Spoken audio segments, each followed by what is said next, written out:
এখন রাত 2:30 বাজে, চারদিক সব নিস্তব্ধ। শুয়ে একদম ঘুমিয়েও গেছিলাম। হঠাৎ করে ঘুম ভাঙলো, একটা ভয়ের স্বপ্ন দেখলাম। মনে হলো কেউ আমায় তাড়া করছে। দেখেছি, যে ছিল তাকেও দেখেছি। ঘটনাটা হলো যে প্রতিবার যতবারই মনে হচ্ছে অসতর্কে কেউ আমায় তাড়া করছে, কেউ আমায় আঘাত করতে পারে, ততবার আমি যেন আশ্রয় খুঁজছি। আর সে আশ্রয় খুঁজছি যার কাছ থেকে, এটা হচ্ছে পাশে যেন দেখছি খাটে আমার মা শুয়ে আছে, সমস্ত মশারি খাটানো, চাপাচাপি দেওয়া। আমি যেন বারবার করে এটাই ভাবছি যে না, মা তো আছে, মায়ের উপাসটা গিয়ে শুয়ে পড়বো, আর কোনো ভয় নেই, মা তো আছে, কিছু হবে না। একটা বারের জন্য মনে হচ্ছে না যে না আমি একা। যতবারই দেখলাম কেউ আক্রমণ করছে, আমি শেষ পর্যন্ত তাকে বোঝালাম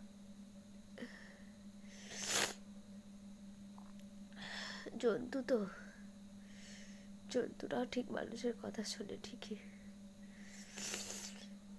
কিন্তু ওই যে ভয়ের মুহূর্তগুলো যতবার আসছিল, যতবারই যেন মনে হচ্ছে বা ওই তো পাশে মা খাটের মধ্যে শুয়ে আছে, বারবার বলছে মা, মা দেখো না, দেখো না, আমার দিকে বারবার করে তেড়ে আসছে, মা দেখো না, আমার ক্ষতি করবে,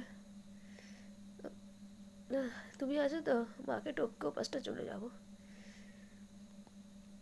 আজ যখন ঘুমটা ভাঙলো তখন তখন ঠিক নিজের চোখকে বিশ্বাস হচ্ছে না। আমি যেন তখন সেই ভয়টা কাটিয়ে উঠতে পারিনি। আমি আমি ভাবছি হয়তো মা শুয়ে আছে, ও মা বলে ডাকতে যাব, হঠাৎ করে দেখছি যে মনে পড়ে গেল মা, মা কি করে আমাকে বাঁচাবে, মা তো আর নেই।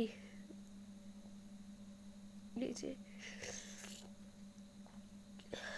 আমি জানি মায়ের মৃত্যুর তারিখটা খুব এগিয়ে আসছে, আর মাত্র কটা দিন পরে মা আমাদের ছেড়ে চলে গিয়েছিল। এই সময়টা মায়েরও খুব মনে পড়ছে। আমি বুঝতে পারলাম যে সত্যি মা ছাড়া আমরা কতটা অসহায়। আজ মা নেই, কিন্তু তাও যেন ভয়ের মধ্যে, কষ্টের মধ্যে, সব কিছুর মধ্যে মা আছে, এই পরম আশ্রয়টা। এটা যার নেই সে জানে সে জীবনে কি হারিয়ে ফেলেছে।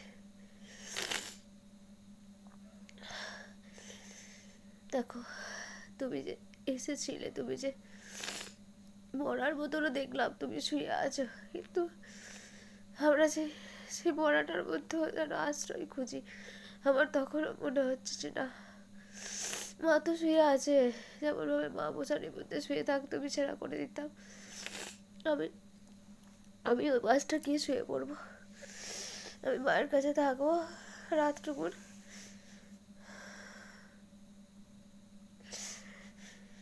এটা আমার জীবনে সব থেকে কষ্টকর বছর, যে আমার জীবনে সব আছে আজ, শুধু আমার পাশে আমার বাবা নেই, মা নেই। ভালো থেকো মা বাবা, তোমরা দুজনে সেখানে আছো, ভালো থেকো। সারা জীবন এভাবে মাথার উপর থেকে আশীর্বাদ দিও, আর সব সব বিপদ আপদ সব কিছুতে এভাবে দূর থেকে হলো সাথে থেকো, পাশে থেকো। আমাদের প্রণাম নিও।